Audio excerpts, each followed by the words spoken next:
Our top story, Spain capturing its second Fiba World Cup title. The Spanish national basketball team dominated Argentina in a gold medal match of the tournament. NBA stars Marc Gasol and Enrique Rubio led the Spaniards to a 97-75 rout of Argentina in the finals. And we now have with us Sports Desk basketball analyst Coach Ronnie Manzano to talk about that game and give us a recap of this year's World Cup. Coach Ronnie, hello, good morning, and thank you again for being here, as always. Thanks also for the invitation, Ray. Coach, before we talk about that championship game, did you think about Argentina and Spain meeting in the finals? But that was parang konti lang yung mga nakausap, or wala pa ako nakausap siguro na yun yung ine-expect na mag-meet in the finals. Yung expectations, of course, because of the seedings, number one. But I guess after the second round, makikita mo na yung yung separation ng contenders doon sa nakalusot lang. Perhaps ang bigger surprise is yung Argentina, given that hindi naman sila in the horizon among the teams that can unseat Team USA. At all eyes were focused on Serbia as the team to beat. No? Sila nga yung talagang nasa radar.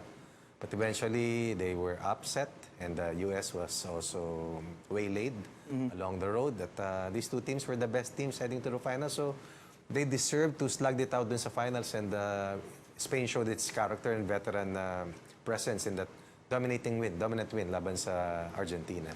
Now let's go to that game. 20-point beating by Spain. It was actually anticlimactic dahil nga lamang na lamang yung Spain. Umabol naman. Di nakapalag, pero parang alam mong dehado tong Argentina all throughout the game. Naunahan ng Spain. Talk about how Spain was able to, get back to that top of the mountain of the World Cup in dominant fashion against Argentina. This is a team that did not lose a single game throughout the two-way competition. But looking back at 2014, kung saan sila yung nag-host, hindi sila nakalusot doon 5 years ago, people said that they had the best team ever. No? Multiple NBA players, top of their game. Pau Gasol. But they lost in the quarterfinals. 5 years after, they get redemption. How did they do it? I guess they have their mentor to thank. That's an Italian coach, Scariolo, who is also part of the staff ni Nick Nurse at Toronto Raptors. No? So this is a veteran campaigner. And I think he also learned a lesson from that win by Argentina against France, yung choking defense. Simple lang, on the ball pressure, non-stop passing lane defense.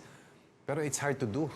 But somehow they're able to do it. And that is exactly what they did. Shut down Scola and contain Campaso, two of the best players for Argentina in this massive run for this team na kumbaga wala naman talaga sa contention, pero hindi kalakasan yung grupo, unti-unting nakuha ulit ni Scola yung leadership, and then he had 29 points in that semi-final win against France. But Scola here was just limited to 8 points. Si Campaso naman, goals until the third 11. quarter. That's right. Yeah.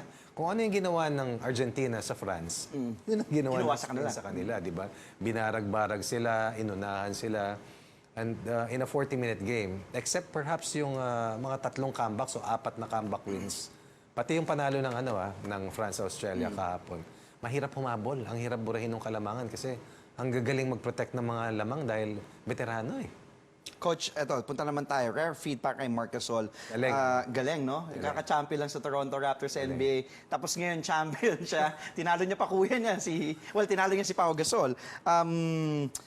Let's talk about Marc Gasol. Kasi he joins this company. Michael Jordan, Scottie Pippen, Lamar Odom, LeBron James, Kyrie Irving, who've won in the NBA, the championship, and then also won the... Pero ito, same year. Same year, that's right. Only 2 players. Yung one of only 2. Lamar Odom. Lamar Odom, that's right. At yung nag-champion sa NBA at sa World Cup, siya lang yung outside of the USA.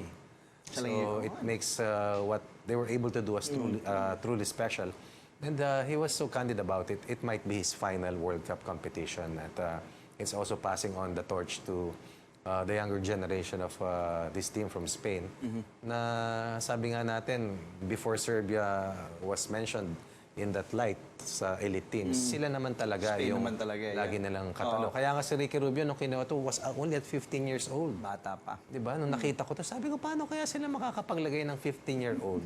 No, wasn't even played in college and already plays for the national team. Well, 15 years after, now you know the reason why. The answer is clear as day. He's the MVP at sila yung backbone talaga ni Marc Gasol in incredible run for Spain. Nabanggit mo na nga si Ricky Rubio. How about the growth Galing. of Ricky Rubio? Diba? Ang galing. Nung una natin nakita, bata na flashy, galing pumasa. Alam Mabilis natin, pa. mabilis. Oo. Pero syempre, nagkaroon na ng outside Lalo shooting, dito. depensa. Lalo dito. Tournament MVP, 16 Yes. points per game for Rubio, 4 rebounds, and 6 assists. Yan yung mga averages ni Ricky Rubio. And he is now the all-time assist leader. Correct. And get that, wala pa siyang 30 years old. He's just 28 years old.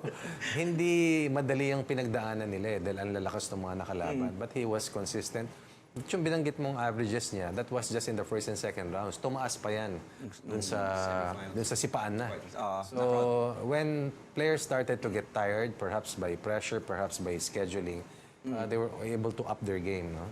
Although umangal nga ang Serbia because of the schedule and the travel. Pero that's part of the competition. Lahat naman pinagdadaanan dun. At saka yung draw, lahat naman hindi nakakapili talaga except China. But in the end, Spain was at the top of their game. Sinabi naman nila, they may not have the best team right now, might not be the quickest, might not be the tallest, and even the strongest, but they played together and they were able to elevate their game when they needed to. Dahil one miss you die pagdating sa knockout stage. At who would have thought that Australia would not make it to the finals the way they played. But eventually, once again, out of podium finish na naman sila. Iba, España, indeed. Okay, your thoughts now, Coach, on Argentina and Spain. Kasi sabi mo nga, ito na ba kayong last ni Marc Pati si Gasol? Luis Scola, Pati si Luis final Scola, na rin niya. definitely. Oh. Mahirap nang ulitin. Kaya alam mo, Yeah. nung nag-Superman effort siya doon sa panalo nila sa France, at the back of my mind, it was hard to replicate something like that for a 39-year-old. Grabe, Not because wala siyang kakayahan. Scoring champion na sa World Cup But at 39, yung recovery ng body mo, medyo matagal. Siya naman talaga yung pinanggagalingan ng inspiration ng mga batang players ng Argentina. Sabi nga nila, we look up to him that much that when he over-exceeds what he is capable of doing, we have no other choice but to match that. And nung nakita siguro nila napanghinaan na rin, napagod, na depensa, napanghinaan din ng loob kahit paano yung mga teammates niya. What can we expect from Argentina and Spain come 2023? Alam ko matagal pa, pero can we expect these two teams to still be formidable by then? Well, I think the sensible look right now is the Olympics because that is within the horizon. That is something that they're looking at. And historically, those who do well in World Cup competitions and make it to the Olympics also perform well. So yun muna, kasi yun ang pinaglalabanan They killed each other to make it to the Olympics. And then you reassess what's going to happen after the Olympics. Because it's no guarantee that you do well in the World Cup and then get to the medal round pagdating sa Olympics. Ilan lang ang papasok sa Olympics, di ba? So, for the 2023 edition of the World Cup, that is something that's going to be different for teams who will be losing major players, especially those who have NBA pedigree dahil yun naman ang kadalasang backbone. Pag tinignan mo, di ba, for Czech Republic, for Poland, for that matter. Dahil yun yung, kumbaga, yun yung nakakuha na ng transfer of technology. Plus yung European style of playing na i-infuse nila kaya mas mahirap silang kalaban in a 40-minute game. Pag-usapan naman natin yung other teams. Serbia, nabanggit mo nga kanina, were obviously the heavy favorites coming into this tournament. Pero they just finished 5th place. They were able to beat the USA, but not the match that they wanted, like a championship match. Pero were you surprised that Serbia went down to 5th here in this Oo naman. And the immediate impact on that is that their head coach has resigned. Diba? He took over that team since in 2013. Ito na sana yung apex nung build-up niya heading to the Olympics.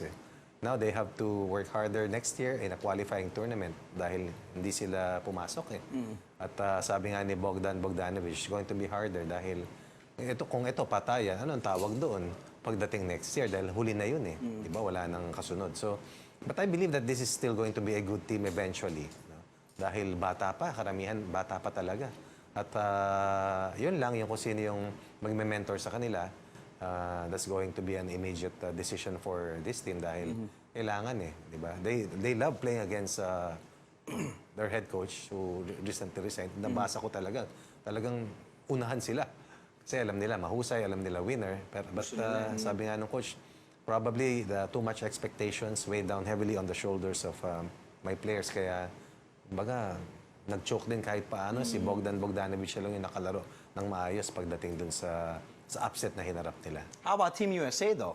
if we talk about this team, kasi, di ba, may mga times na na-disappoint ang Team USA. I mean, this isn't the Team USA na nakita natin na punong-puno ng mga stars, but 7th place for Team USA. Lowest ever to for That's Team right. USA. What happened to Team USA, Coach? Well, number one, they did not go with the top players. No?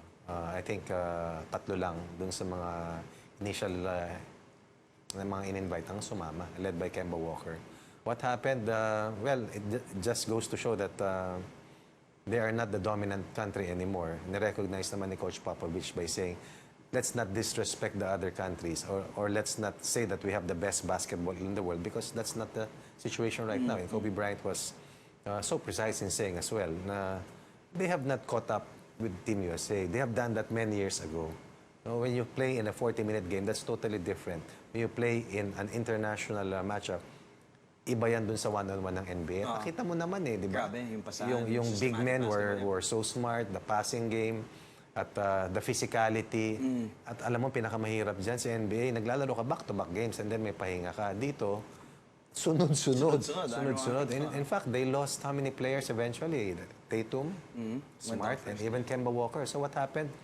It was a disaster waiting to happen. Kaya hanga din ako kay Coach Popovich dahil alam naman niya But in the end, not only did he took the blame, but he said that these are gallant men who stood by the country when their number was called. Dahil the rest, they did not like to play for Team USA. Dahil ang para sa kanila, ang pinaglalabanan ay Olympics lang.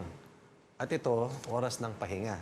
So, well, this happened. So, I guess they have to check what they need to do para next time sasama yung mga talagang best talent in the country. How about France? Back-to-back bronze. Mabigat ito. Mabigat ito. Alam mo, before, nung hindi pa gaanong napapanood talaga yung international basketball talaga, I've always been amazed by Vince Collet. Maski saan mo panuurin, siya yung nagko-coach, matalo sila, siya yung pa rin yung mentor the next competition. Well, France, I think, was one of the best teams in the competition. They were supposed to go toe-to-toe with, of course, Argentina, pero apparently, they did not play as well as they did against Australia, a team that they beat. But looking back, the teams that they defeated, mabigat yung pinagdaanan nila. Oo, at to win 2 in a row, di ba? In a competition that has only been won by 6 countries in 59 years or 69 years, that speaks a lot about the consistency and about the direction of this team. Of course, puro bata pa rin to perhaps si Batum lang yung hindi babalik. But Nandi De Colo is a real talent. Abilsi is a revelation. Gobert is a wonderful anchor for this team. And I think they're still well coached, very disciplined. Saka, alam mo nga, sabi nga nila, they were expecting to win, but they were not the better team on the day that they lost, of course, to Argentina. How about the Philippines, Coach? What can we learn from this tournament? And can we pick a thing or two, of course, from Argentina, which made all the way in the finals? Kahit kung titignan mo yung Argentina lineup, di naman talaga a big lineup. In their standards. In their standards. Sa atin, tignan na yung mga yun. Well, Pero the way they played, yung systematic basketball, what can we learn from teams like that? Well, I guess this is our second straight World Cup qualifying moment for the country. And it opens our eyes to more things. Dati kasi parang umakyat tayo sa langit dahil we competed well doon sa qualifiers, tapos muntik tayo manalo in 3 or 4 games doon sa group stage. Diba? Group tapos stages, nun, wala nang classification Dito, mas marami tayong nilaro. So, mas marami kang nakita and we lost yung mga talo natin, hindi yung in-expect nating performance. So, anong takeaways that perhaps number 1 is we need to prepare longer. Number 2, we have to reassess our naturalized player kasi yun yung mga nangibabaw And also base our planning dun sa sinabi ng coaching staff. Sabi nga ni Coach Yeng, they have big guys who are so fast. We have small guys who are so small. Kasi yung mga gwardiya nila hindi naman maliliit by international standards. Now, perhaps scouting on the best talents suited for that competition. But ang kagandahan, automatic tayo maglalaro for 2023 as one of 3 host countries for that competition. And then, once again, siguro, with the help of the PBA, yung recalibrate yung calendar para mas matulungan yung mga players at hindi na mangyari yung 1 week na lang, pumasok sa championship yung ibang players tapos na-delay yung kanilang pagsali sa national team. Kasi mahirap talaga. Maski anong galing mo, it takes time to play well together. And I think that is the key word, playing well together. Dahil lahat sila magagaling, kaya national players yan eh. Lahat talaga magagaling. But can they bring out the best in each other when the pressure is on? They are so good individually. Tignan mo yan, talagang dekorado, dekalibre. Pero mahirap, pag pinasahan mo, nakapikit ka, alam mo kung nasaan siya. Pag alam mo mapipiga ka na, alam mo kung sinong sasalo. Those are things that you're able to accomplish in time. At hindi lang kaya ng ilang linggo o ilang competitions lang. It really takes a lot of time. And it's a process to really be good. Especially in this elite stage na 6 na countries lang ang nanalo ng kampyonato in the last 69 years. Coach, maraming salamat ulit for coming here on the show. Always a pleasure having Thank you as well. your brilliant basketball mind. Again, we just had Sports Desk basketball analyst, the one and only Coach Ronnie Magsanok.